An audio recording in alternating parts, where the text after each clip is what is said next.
Construire le Grand Paris, un podcast Imo Week avec le soutien de Sogeprom. Aujourd'hui, Éric Groven, directeur immobilier des réseaux France de la Société Générale et président de Sogeprom, et Loïc Madeline, directeur général délégué Île-de-France de Sogeprom. Nous accueillons aujourd'hui Éric Groven et Loïc Madeline. Éric, Loïc, bonjour. Bonjour Pascal. Éric Groven, vous êtes inspecteur des finances, mais surtout, ce qui nous intéresse aujourd'hui, vous êtes directeur immobilier des réseaux France de la Société Générale et aussi président de Sogeprom. Et Loïc Madeline, vous êtes directeur général délégué Île-de-France de Sogeprom. Alors tout de suite, une première question pour vous, Éric Groven, puisque la thématique de cette série podcast, c'est le Grand Paris. J'aimerais bien que vous nous parliez de votre vision du Grand Paris aujourd'hui, alors avec les enjeux tels que nous les voyons, les réussites comme on les enregistre, et peut-être parfois certains retards. Alors avec toutes les vicissitudes qu'on a connues, et notamment la crise sanitaire qui a touché l'Île-de-France comme l'ensemble des régions françaises, le projet du Grand Paris avance, et il avance bien. Alors, je crois qu'il est important déjà de préciser que la notion de Grand Paris est un peu fourre-tout, parce qu'il y a plusieurs Grands Paris. Il y a un Grand Paris des transports, un Grand Paris de l'aménagement urbain, un Grand Paris de l'éducation, des sciences, des sports. Et donc, l'amalgame qui est le plus souvent fait, c'est que le Grand Paris, c'est le Grand Paris Express. C'est le réseau. Le Grand Paris des transports. Et à cet égard, je voudrais saluer la lucidité des pouvoirs publics de l'époque qui, au moment où le poteau rose du budget réel de ce que seraient les infrastructures de transport, qui sont donc aujourd'hui à 35 milliards d'euros de dépenses, lorsque ce poteau rose a été connu, la décision malthusienne aurait pu être de dire on réduit le tracé pour réduire le budget, et les pouvoirs publics ont fait preuve, à mon avis, d'un esprit avisé en disant on maintient le tracé initial, quitte à le décaler dans le temps. Et je dis toujours, qui dans 30 ans, 40 ans se rappellera que tel segment a été livré 3 ans plus tard. En réalité, tout le monde s'en fiche. La seule chose, sans doute, qu'au regard de ce décalage du réseau de transport, on peut regretter, c'est que les engagements qui avaient été pris pour les Jeux Olympiques de 2024 en desserte ferroviaire ne seront pas tenus, mais on le savait presque avant. Et puis surtout, la crise sanitaire a réglé le problème de façon définitive avec les retards sur les travaux. Donc, sur le Grand Paris des transports, qui est le Grand Paris auquel finalement les gens s'assimilent le plus, je suis vraiment heureux de pouvoir dire qu'il avance conformément à son plan de route et avec les hauts et les bas de ce que l'on peut trouver dans ce genre de projet gigantesque d'infrastructure. Alors vous avez raison, il y a plusieurs visions du Grand Paris. Et ce qui nous intéresse ici, c'est bien sûr le Grand Paris de l'immobilier. Alors est-ce qu'on peut en dire un mot? Et là aussi, comment est-il aujourd'hui? Est-ce qu'au fond, est-ce qu'il existe le Grand Paris de l'immobilier? Alors il existe le Grand Paris de l'immobilier parce que précisément toute l'intelligence du Grand Paris des transports a été de dire le Grand Paris ne peut pas se résumer à ces 68 nouvelles gares et à ces 200 km de voies automatiques, c'est aussi un projet d'aménagement urbain, ne serait-ce d'ailleurs que dans la circonférence qui entoure les nouvelles gares. Et on voit que quand on trace un cercle de 400 mètres de rayon autour des gares, qui représente à peu près 20 minutes de marche, on a à aménager 1,5 fois la superficie totale de Paris.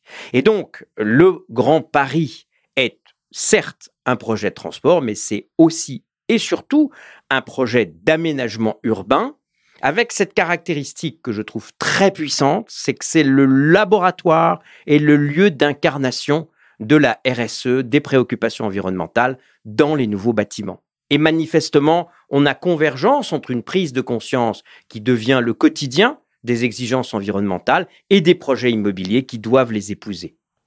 Donc ce Grand Paris, au fond, ce Grand Paris de l'immobilier, il sera un Grand Paris de la modernité aussi, si je vous entends bien. Alors il sera un Grand Paris de la modernité aussi parce que des concours comme Réinventer la métropole, Réinventer Paris ont suscité cette créativité. Alors on pourrait dire beaucoup de choses sur l'organisation de ces concours et Loïc aura sans doute l'occasion d'en parler, mais globalement quand même... C'était quand même une très bonne idée. C'était une excellente idée. C'était un grand coup d'air frais qui a permis à la modernité de s'exprimer et d'une façon visible, en suscitant l'émulation entre les différentes parties prenantes. Et de ce point de vue-là, c'est une composante importante. Ces grands concours d'aménagement ont permis de mettre ensemble des populations et des expertises qui ne se connaissaient pas, des sociologues, des économistes, presque parfois des psychologues, mais également des spécialistes de l'environnement qui co-construisent la ville d'une façon très originale. Avant, on additionnait des bâtiments pour faire un quartier.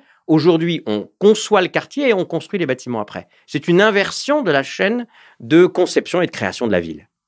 Alors, la Société Générale est actrice ou acteur. Qu'est-ce qu'il faut dire? On va dire actrice, puisqu'on dit là, voilà, Société Générale est actrice majeure de ce Grand Paris. Est-ce qu'on peut en dire un mot là aussi? Alors d'abord, j'aimerais rappeler que la Société Générale a été créée en mai 1864. Elle a donc passé 150 ans par des industriels et des financiers qui voulaient disposer d'un bras armé bancaire pour soutenir les projets. Donc la Société Générale a dans son ADN d'être une banque d'entrepreneurs. Et naturellement, lorsqu'elle voit un très grand projet comme le Grand Paris, elle est tout de suite dans son élément. Je vous donne deux exemples très classiques qu'on aime bien raconter. La Société Générale a été l'une des banques qui a financé la Tour Eiffel, par exemple. Nous la voyons de ce studio, au moment où nous parlons d'ailleurs, et nous la saluons. Et elle est magnifique. Et donc, ça n'était pas un pari simple. Et ça montrait la capacité de la Société Générale à prendre du risque. La Société Générale a ensuite accompagné dans de grandes infrastructures, le canal de Suez, le canal de Panama, le développement de ce qu'on appelait à l'époque l'empire colonial français. Et de cette origine, de cette histoire, elle a décidé, et je m'en suis fait le porte-parole à l'époque, de disposer d'un budget spécifique de crédit alloué au Grand Paris. En 2018, nous avons alloué une première enveloppe de 2,5 milliards d'euros sur 3 ans pour le Grand Paris, que nous avons complétée, car nous l'avions totalement consommée, par une nouvelle enveloppe de 3 milliards d'euros jusqu'en 2024. Et si vous faites le calcul, ce sera 6 milliards d'euros sur 6 ans, c'est-à-dire 1 milliard d'euros de crédit bancaire par an pour le Grand Paris. Alors ces crédits bancaires, moi je suis vraiment un néophyte, ils vont vers qui ces crédits? Alors il y a 3 destinataires principaux. Nous avons d'abord pris comme principe que cette enveloppe devait aider tous les acteurs publics et privés qui contribuaient au Grand Paris. Donc vous allez trouver grosso modo au départ dans l'idéal 3 tiers, 1 tiers pour l'économie publique, c'est-à-dire les collectivités locales, les sociétés d'aménagement, les sociétés d'économie mixte, les bailleurs sociaux et puis tous les établissements publics industriels et commerciaux comme par exemple la Société du Grand Paris. Donc l'économie publique, c'est un 1er tiers. Ensuite, toute la filière promotion-construction est un 2e tiers, mais qui opère sur le territoire du Grand Paris. Et puis, on avait 1 tiers de financement spécialisé. Exemple, nous avons financé 3 tunneliers en crédit bail immobilier. Donc là, la Société Générale a financé les entreprises qui ont acheté ces machines qui creusent sous Paris. Et donc, cette enveloppe était consacrée et se trouve consacrée à part quasiment égale entre des financements vers l'économie publique, des financements vers la filière de promotion immobilière et puis vers les financements spécialisés. Donc les promoteurs immobiliers du Grand Paris vous adorent aujourd'hui. Je dois dire que notre action est remarquée. D'abord parce que, je me permets de le dire aussi, aucune autre banque ne s'est emparée du sujet, ce qui est très étonnant. On vous entend beaucoup sur le sujet d'ailleurs. Oui, mais parce qu'il me passionne à titre personnel. Le Grand Paris, je peste tous les jours quand je passe Porte Dauphine, quand je passe Porte Maillot et quand j'essaie de passer Porte de Champéret, puisque les 3 sont fermés. Mais je me rappelle que c'est ce projet que j'aime tant qui provoque le fait que je ne peux plus passer en voiture. Et vous vous rappelez pas, mais qu'au temps d'Haussmann, quand il a fallu détruire la moitié de Paris, c'était sans doute un petit peu difficile de circuler. Alors, il y avait moins d'opposition probablement à l'époque et les méthodes étaient sans doute plus expéditives pour permettre de dégager les voies. Tout à fait. Bon, en tout cas, nous sommes vraiment dedans, parce que, encore une fois, c'est vraiment la marque de fabrique de Société Générale. Et puis, il y a une transition très simple à faire avec cette idée que nous sommes aussi promoteurs. Et donc, Sogeprom est le bras armé de Société Générale pour réaliser. C'est pas évident comme ça de comprendre qu'une banque s'incarne à la fois avec sa casquette de banquier et puis aussi avec sa casquette de promoteur. Et les deux permettent de dire, nous finançons et aussi nous réalisons. Nous ne faisons pas que parler de RSE, nous démontrons au quotidien dans nos immeubles que nous mettons en œuvre ce que nous préconisons. Et donc, nous apportons des preuves concrètes que nous construisons un Grand Paris vertueux et durable. Nous le construisons et puis nous le finançons. Construire le Grand Paris, un podcast Imo Week avec le soutien de Sogeprom. Aujourd'hui, Éric Groven, directeur immobilier des réseaux France de la Société Générale et président de Sogeprom, et Loïc Madeline, directeur général délégué Île-de-France de Sogeprom. Ce qui est formidable quand on interviewe Éric Groven, c'est qu'il fait aussi les transitions. C'est-à-dire que je n'ai plus rien à dire et que maintenant, puisque nous allons parler de promotion, je vais me tourner vers vous, Loïc Madeline, qui est le délégué, le directeur général délégué Île-de-France de Sogeprom. L'Île-de-France, c'est pas tout à fait rien. Et puisque nous parlons Grand Paris, c'est un peu votre domaine. Alors, quels sont les principaux projets et programmes de Sogeprom, notamment autour des gares du Grand Paris? Alors, actuellement, en effet, pour reprendre un peu ce que disait Éric tout à l'heure, le Grand Paris Express est un formidable moteur de développement, d'attractivité de la région Île-de-France. Aujourd'hui, la région Île-de-France est en compétition avec des métropoles européennes et des métropoles régionales. Bien sûr. Et donc, du coup, ce sujet de la mobilité, notamment avec les préoccupations environnementales, devient un sujet fondamental dans l'ensemble de l'économie de l'immobilier, à la fois le résidentiel, le tertiaire, mais aussi le monde académique. Éric l'a dit tout à l'heure, finalement, on peut décliner le Grand Paris à travers ses 4 composantes, le Grand Paris des transports, le Grand Paris du logement, le Grand Paris académique et le Grand Paris des JO. Le sujet des JO... qui est quand même très spécifique. Très spécifique. Et vous êtes très investi dans cette Alors, histoire. on est investi, je vais y revenir dans un instant, mais finalement, ce Grand Paris des JO, même si un certain nombre de lignes ne seront pas disponibles à l'ouverture des JO en 2024, a structuré tout un secteur de la Seine-Saint-Denis qui sera desservi à la fois par les lignes 14, 15, 16 et 17 du métro du Grand Paris Express. Alors, c'est un sujet qui nous tient particulièrement à cœur puisque on a eu la chance de gagner un magnifique projet qu'on appelle le village des médias, implanté sur la commune de Duny, à proximité de l'aéroport du Bourget. Et donc, ce sont des projets structurants pour un territoire comme la Seine-Saint-Denis. Toute cette partie du nord-est de l'Île-de-France a besoin de d'un coup de a besoin à la fois d'équipements structurants en termes d'immobilier, puisqu'on va construire des logements à disposition des médias du monde entier, mais des logements qui seront reconvertis ensuite pour des familles. C'est ça qui est très intéressant dans ce dossier-là. Dites-nous un tout petit peu plus. Donc, c'est de l'immobilier comme on le conçoit aujourd'hui. Au fond, c'est pas l'immobilier à une seule utilisation, mais c'est de l'immobilier qui va servir. Alors exactement. Donc, on va construire sur ce village des médias 1000 logements qui seront mis à disposition des médias du monde entier pendant la période des Jeux Olympiques et Paralympiques 2024 et qui ensuite seront des logements familiaux à destination des familles et des salariés de l'ensemble de l'Île-de-France. Donc c'est vraiment cette double utilisation mise à disposition de Paris 2024 pendant la période des Jeux. Et ensuite, c'est un véritable quartier. Ça, la transformation, comment est-ce qu'on fait ? Finalement, c'est très simple parce que on va loger les médias dans des appartements. Attention, les journalistes, quand ils sont dans des appartements, ils détruisent tout. Il faut quand même être prudent. Ça simplifiera la reconstruction. Exactement. Non, mais finalement, le concept est assez simple. Les journalistes seront logés dans des logements à peu près classiques et il y aura une toute petite transformation ensuite pour les rendre à leur destination. Donc ils auront déjà eux-mêmes une cuisine, une salle de bain, etc. Donc ça sera des appartements livrés qui seront simplement un petit rafraîchis pour être livrés à leur futur propriétaire. Et alors ensuite, au-delà des logements, on va construire un véritable quartier. C'est un quartier qui va accueillir des commerces, des équipements privés qui seront ouverts au public, une maison médicale, une résidence senior, une conciergerie de quartier. Donc on va construire aujourd'hui un quartier qui va permettre de relier cette ville de Duny au réseau de transport du Grand Paris Express.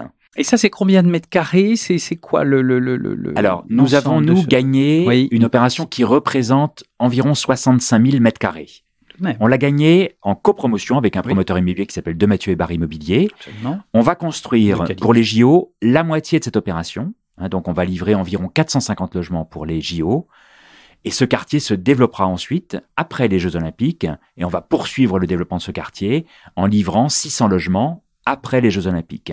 Donc ça, c'est une opération à terme, donc 2025-2026. Voilà, exactement. Ouais. Hein, donc qui, pour la part Sogeprom de Mathieu Immobilier, représente plus de 1000 logements. À côté de nous, un autre quartier de 400 logements sera développé par un autre opérateur immobilier. 1000 logements, vous vous rendez compte, à Paris, si on faisait 1000 logements dans une année, mais ça serait le rêve d'une vie, pratiquement. Hein. Et alors, au-delà de la simple partie construction de l'immobilier, il y a des sujets d'infrastructure. On va créer l'opérateur qui aménage ce quartier pour les Jeux Olympiques Solidéo, créer une passerelle au-dessus de l'autoroute A1 pour relier ce quartier au réseau de Nicolas transport. Ferrand dans quelques semaines. Ouais, tout à fait.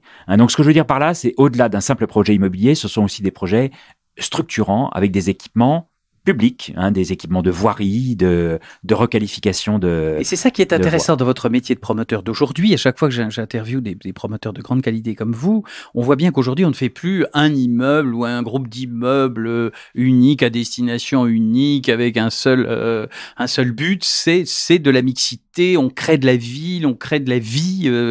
Vous parliez tout à l'heure de la modernité. Je voudrais illustrer, si vous me permettez, en quoi ce que vient de dire Loïc est tout à fait emblématique de cette modernité dans l'acte de construire. On parlait de la transformation en phase héritage de ces logements, de ces espaces en logement. Et on a récurrente la thématique de la transformation des bureaux en logements. Et ce qui est intéressant dans la modernité de l'acte de construire, c'est cette expérience de permis de construire à double détente qui permet d'obtenir un premier permis qui couvre la transformation de façon à pas devoir se coller toute la procédure d'instruction de la seconde phase.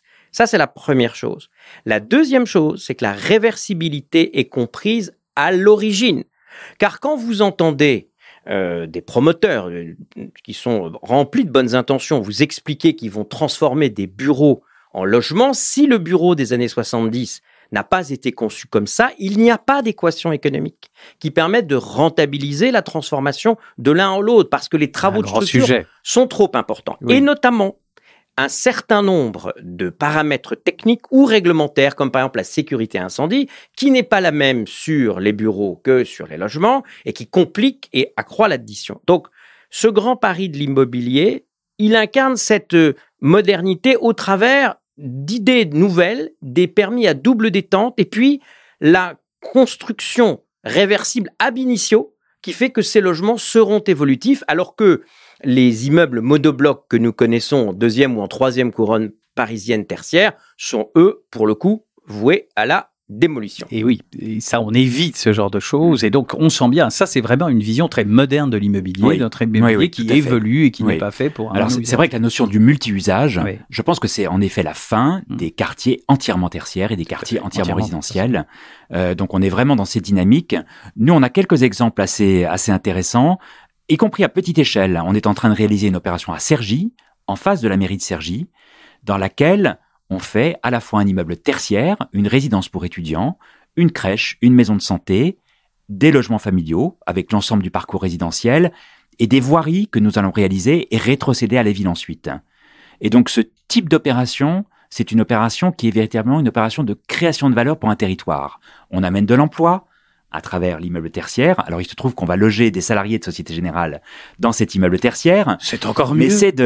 Mais c'est de la création de valeur pour les territoires, et je crois beaucoup à cette notion qu'on pourrait appeler de business pour les territoires, de B2T. Et finalement, ça fait partie aussi de notre manière de faire accepter des projets immobiliers par des maires qui parfois sont réticents à voir se développer une opération immobilière. Cette nouvelle vision de l'immobilier, elle n'est-elle pas adaptée à ce que nous vivons actuellement, cette pandémie qui quand même, dont on voit bien qu'elle va changer le mode de travail, le télétravail qui va se développer sans devenir heureusement l'absolu de tout, mais enfin qui va quand même se développer, et avec des immeubles ou des quartiers qui sont comme ça très mélangés, eh bien ça permet de répondre à cette nouvelle demande, non ? C'est la thématique de la ville du quart d'heure, dans laquelle vous devez avoir tout à proximité sans devoir vous taper 1 heure de transport aller, 1 heure de transport retour. Parfois, c'est aussi la notion un peu fantomatique, mais je vous expliquerai pourquoi si vous le souhaitez, de ce qu'on appelle les tiers-lieux, c'est-à-dire ces espaces censés s'intercaler entre le domicile du salarié et le siège social où il est censé travailler pour là aussi réduire les temps de transport. Mais la réalité, c'est qu'effectivement, au travers de ce que dit Loïc, et j'aime beaucoup cette notion de B2T, c'est qu'en fait, on crée des micro-quartiers.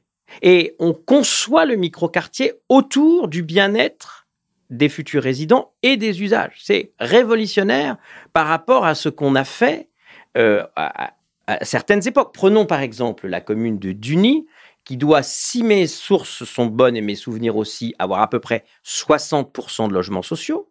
Elle a des tours de logements sociaux, à une époque où on empilait des parallélépipèdes rectangles verticaux au milieu de nulle part. Oui, mais sans beaucoup de charme, soyons honnêtes en plus. Et à la va-vite. Mais bon, il fallait loger les gens, donc on a fait le mieux qu'on pouvait. Mais enfin, on n'a pas pris beaucoup de soins pour penser ça. Alors que là, on crée une cité-jardin dans laquelle le végétal et la biodiversité seront vraiment promus, ce qui interroge tout de même, on peut le dire entre nous, sur la pertinence des remarques environnementales adressées à l'encontre de ce projet, car vous transformez un espace de HLM vraiment rude en un quartier fondé sur la verdure, et on vous dit, oui, mais environnementalement parlant, ça va pas. Bon, nous avons heureusement dépassé ces étapes, mais il y a quand même un certain paradoxe à transformer ces espaces dans ce que nous en faisons, et cette cité-jardin sera absolument magnifique.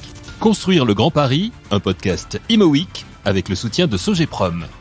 Aujourd'hui, Éric Groven, directeur immobilier des réseaux France de la Société Générale et président de Sogeprom, et Loïc Madeline, directeur général délégué Île-de-France de Sogeprom. Alors, il y a un autre sujet aussi dont on peut peut-être parler, qui est le central à Palaiseau. C'est un autre coin du Grand Paris, un peu différent dans sa sociologie, dans son ensemble. Quelques mots là-dessus. Alors, le secteur de Paris-Saclay, à la fois Palaiseau et Gif-sur-Yvette, on pourrait vraiment le rentrer dans la catégorie du Grand Paris et du monde académique du Grand Paris. C'est ça. Le fait que Paris-Saclay apparaisse aujourd'hui dans le classement de Shanghai, l'université Paris-Saclay apparaisse comme 13e dans le classement de Shanghai, c'est une chose assez extraordinaire. Et c'est peut-être pas fini. Et c'est peut-être pas fini. Et c'est aussi un projet du Grand Paris Express, puisque des gares de la ligne 18 vont desservir l'ensemble du plateau de Saclay. Donc là, on a la chance d'être lauréat d'une consultation lancée par l'établissement public du plateau de Saclay. Là, on est encore dans un groupement avec De Mathieu Hébert Immobilier et Pitch Immobilier. Et c'est un magnifique projet. On dit Pitchimo, je crois, maintenant. Oui, j'ai dit Pitch Immobilier. Oui, Pitchimo, oui. Tout à fait. Et là encore, c'est un magnifique projet multi-usage, puisque nous allons réaliser à la fois une partie résidentielle importante, mais aussi une partie tertiaire. Et une partie tertiaire qu'on a appelée du tertiaire. Ce sont des immeubles de bureaux destinés à accueillir des laboratoires. Et donc, on va adapter nos immeubles de bureaux de façon à pouvoir accueillir à la fois des startups et puis aussi des gens un peu plus organisés, des chercheurs, etc. Et donc, ce sont des bureaux qui seront prééquipés avec un système de ventilation, avec un système de paillasse pour accueillir en grande partie dans ces immeubles des laboratoires. Et donc, c'est un magnifique projet, mixte aussi. Il y a une partie commerce importante. Donc, c'est un véritable quartier que nous allons recréer à Palaiseau, au pied d'une gare de la ligne 18. Et ça, c'est objectif. Alors, les permis de construire seront déposés au premier semestre 2022. D'accord. Et donc, ce sont des opérations qui seront livrées en 2025. C'est-à-dire 3 ans après le dépôt des permis de construire, à peu près. Ce qui me passionne dans ce dont nous parlons, c'est donc bien que, encore une fois, vous ne me racontez pas des projets d'immeubles, mais vous me racontez des projets de ville, des projets d'urbanisation nouvelle, des projets de vie différentes, il me semble. Et totalement corrélés à notre problématique du Grand Paris, puisque cette gare de Palaiseau sur la ligne 18, elle n'existe pas. Bien sûr. Et donc, on réaménage autour. Et c'est important de le dire parce que on a aujourd'hui, sur la construction en Île-de-France, beaucoup de réticences. Les maires nous opposent les projets Puma. Je ne sais pas si vous connaissez les projets Puma. Un projet Puma, c'est un projet utile, mais ailleurs. C'est-à-dire que tout le monde veut construire, mais jamais à l'endroit où... Tout le monde est un peu Puma, en l'occurrence. Voilà, tout le monde est un peu Puma. Et c'est donc important d'avoir des zones comme ça, où sortent de terre des infrastructures, et là où vous êtes assez libre, au fond, comme au village des médias, de créer. Et donc, ça nécessite aussi, vous voyez, cette réflexion sur l'artificialisation des sols. Parce que, au fond, si on reste raisonnable et qu'on se donne un rapport d'artificialisation réaliste, on peut aussi créer des zones qui améliorent significativement le bien-être tout en respectant des principes environnementaux de bon sens. Donc, le Central à Palaiseau, le village des médias montrent que le Grand Paris s'incarne autour du Grand Paris Express dans des zones d'aménagement. Le village des médias, c'est les Jeux Olympiques, mais c'est le Grand Paris. Et Palaiseau, c'est l'exemple du Grand Paris Express. Et une des caractéristiques de ces opérations, c'est qu'elles sont aussi menées par des aménageurs. Solidéo, aménageur de Paris 2024, l'établissement public d'aménagement du plateau de Saclay, aménageur. Donc elles sont conçues dans le temps et sur une durée assez longue. Et pour vous, ces aménageurs, justement, quelle est leur importance? Parce que alors, moi, il y a moins d'opérations d'aménagement aujourd'hui en Île-de-France que dans le passé. On peut le regretter. Et moi, je le regrette. Moi aussi.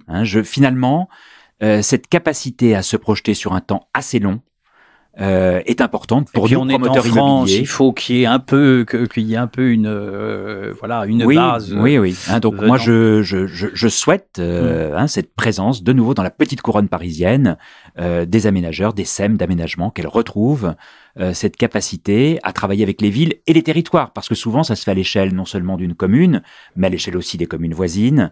Et donc ça, c'est un des éléments qui nous manque sans doute aujourd'hui. C'est de retrouver cette notion de travailler dans le temps avec des aménageurs. Alors peut-être pour mettre un peu de contradiction et d'animation. C'est toujours bon la contradiction. Je te suggère, Loïc, d'écouter Stéphane Defay, qui depuis qu'il dirige Grand Paris Aménagement, ne dit pas tout à fait ça. Mais il n'était pas, je crois, dans ses fonctions actuelles. Il était peut-être dans les précédentes. Non, il était déjà. Et donc il a probablement rappelé le nombre d'opérations qu'il a dans le tuyau et les surfaces que ça couvre. Voilà. Ça mitige un peu cette idée-là parce qu'il en a fait son cheval de bataille. Bien sûr. En expliquant d'ailleurs une chose très amusante, pardon de le dire, mais j'ai adoré quand il a dit ça. Il a dit qu'il passait 5% de son temps à aligner les planètes quand il était à Bordeaux et 60% de son temps à le faire à Paris, en Île-de-France. C'est quand même sur la gouvernance du Grand Paris quelque chose auquel il faut qu'on réfléchisse. Est-ce qu'on évoque ce sujet qui est un sujet toujours difficile? Peut-être pas, parce que c'est un sujet qui dépasse chacune de nos pauvres, en tout cas de mes capacités personnelles. On souhaite qu'un jour, tout de même, cette métropole puisse trouver une gouvernance plus simple, plus efficace, moins nombreuse, etc., etc. Est-ce qu'il y a d'autres souhaits qui sont les vôtres sur ce qui pourrait être fait demain pour vous? Je ne sais pas si c'est vous faciliter la vie, mais pour que vos projets éclosent davantage, qu'ils soient plus nombreux. Alors, sur ce sujet d'aménagement, finalement, pour le poursuivre un petit peu, moi je crois beaucoup au partenariat public-privé sur ces sujets. Je crois beaucoup aux opérateurs immobiliers, aux promoteurs immobiliers associés à un aménageur très en amont sur les opérations. Chacun finalement est dans son rôle.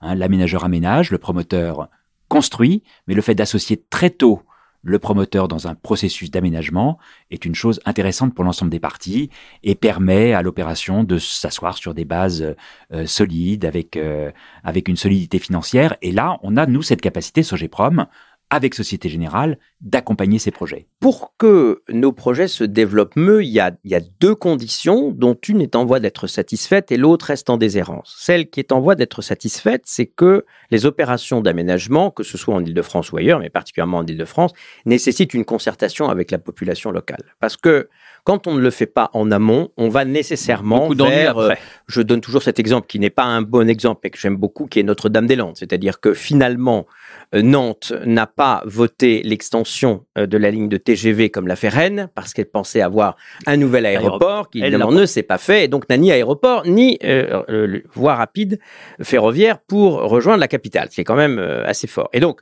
lorsque l'on ne prend pas la condition de concerter les populations, on échoue. Et c'est la raison pour laquelle j'ai créé au sein de Société Générale une start-up qui s'appelle La Vie le Plus, qui très en amont des opérations d'urbanisation rassemble les parties prenantes et définit des principes selon lesquels on peut construire avec l'accord des élus bien sûr, des propriétaires divers et variés et des occupants. Donc cette condition-là, elle est en voie d'être réussie et satisfaite. Elle ne va pas de soi, car c'est assez surprenant quand on y réfléchit bien de penser que les gens élisent des maires, mais une fois qu'ils les ont élus, veulent quand même garder un regard très précis sur ce qui se passe dans leur quartier. C'est ce qu'on appelle la démocratie participative. C'est la démocratie participative, qui est sans doute le meilleur régime à l'exclusion de tous les autres. Bon, cette condition-là, on y travaille. celle à laquelle on ne peut pas véritablement travailler, malgré nos efforts, elle reste infructueuse, c'est la prise de conscience par la classe politique française de la nécessité de faire quelque chose pour revaloriser l'acte de construire. Lorsque vous examinez les préoccupations des Français d'aujourd'hui, la principale, c'est le pouvoir d'achat. Les pouvoirs d'achat, sa traduction violente, c'est les gilets jaunes. Donc, le principal problème aujourd'hui, c'est pas le seul, c'est le pouvoir d'achat. Et vous savez que les dépenses liées au logement, c'est 20% des dépenses de ménage. Ça veut donc dire que les dépenses liées au logement représentent la principale source de dégradation du pouvoir d'achat des ménages. Et ce qui devait être un thème de campagne de la campagne présidentielle ne l'est pas. Aucun candidat ne s'est emparé de cette question. Donc quand vous me demandez... La campagne n'est pas finie, mais nous sommes toujours pleins d'espoir, Éric Groven. Oui, alors après, et ceci est d'autant plus choquant, cher Pascal, c'est que quand vous regardez entre la commission Rebsamen, qui avait succédé à la commission Laglaise, du député qui avait fait un excellent travail, quand vous regardez ce que les notaires du Grand Paris ont proposé, il ne faut pas refaire de commission.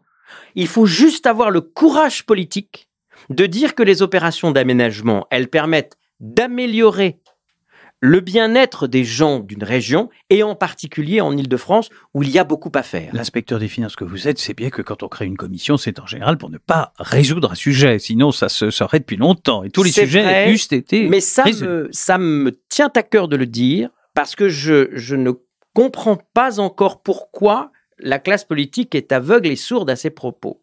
Après, l'une des explications que m'a confié Nordine Hachemi, le président de Kaufmann, était de me dire, mais tu sais Eric, il y a 30 millions d'habitations principales en France et on fait 300 000 logements. C'est 1% du parc que tu renouvelles par an et un mandat présidentiel, c'est 5 ans. Alors ne t'attends pas à ce qu'un candidat puisse faire bouger les lignes alors qu'on renouvelle aussi peu. C'est donc pas rentable politiquement. C'est peut-être une des explications. Est-ce qu'on pourrait conclure sur le Grand Paris sur des notes positives? Parce que moi, je suis un optimiste non seulement de raison, mais aussi de volonté. Et donc, qu'est-ce qui vous donne des raisons d'être le plus optimiste aujourd'hui pour ce Grand Paris, et notamment ce Grand Paris de l'immobilier? Je pense que c'est le premier projet au monde aujourd'hui en termes d'infrastructure. Et avec ce sujet de mobilité qui est un élément essentiel dans l'avenir de nos villes, de notre façon de vivre, de travailler, etc., c'est un élément essentiel. Et donc, on a une chance extraordinaire avec je pense que Paris aujourd'hui est l'endroit où il y a le plus de tunneliers en activité au monde. Et donc, c'est une chance extraordinaire pour nous de connaître cette période. Et je pense qu'on ne voit pas aujourd'hui encore. Personne n'en mesure aujourd'hui encore. C'est ce qui est normal. Et c'est assez surprenant je prendrai l'exemple de la ligne 14. La ligne 14 qui a ouvert récemment une station à Saint-Ouen. La ligne 14 a une très belle image sur la place de Paris. Et donc aujourd'hui, vis-à-vis des jeunes, etc., qui cherchent un emploi, les jeunes raisonnent en fonction de qualité de transport. Je les comprends. Et donc aujourd'hui, on va livrer un très bel immeuble tertiaire à Saint-Ouen avec AXA, au pied de la ligne 14, et je n'ai aucun doute sur l'attractivité de cet immeuble grâce à cette ligne de transport. Éric Groven, optimiste, bien sûr. Alors moi, je suis comme vous, farouchement optimiste, et ce qui me rend optimiste, c'est ce chiffre magique de 100 milliards d'euros d'investissement, 35 milliards pour les infrastructures de transport et le reste dans l'aménagement urbain et l'ensemble des investissements qui vont être faits dans le Grand Paris. C'est une somme considérable consacrée au développement de la région capitale. Et je crois que ce qui est de notre responsabilité, c'est effectivement, comme le dit Loïc, de le faire savoir et de le faire comprendre. Et aujourd'hui, les habitants de cette région ne voient que les inconvénients de la construction du réseau. Et donc, faire comprendre les bienfaits de ces constructions et de ces aménagements, c'est ce que j'appelle le Grand Paris du Grand Paris. Parions pour le Grand Paris. Messieurs, merci.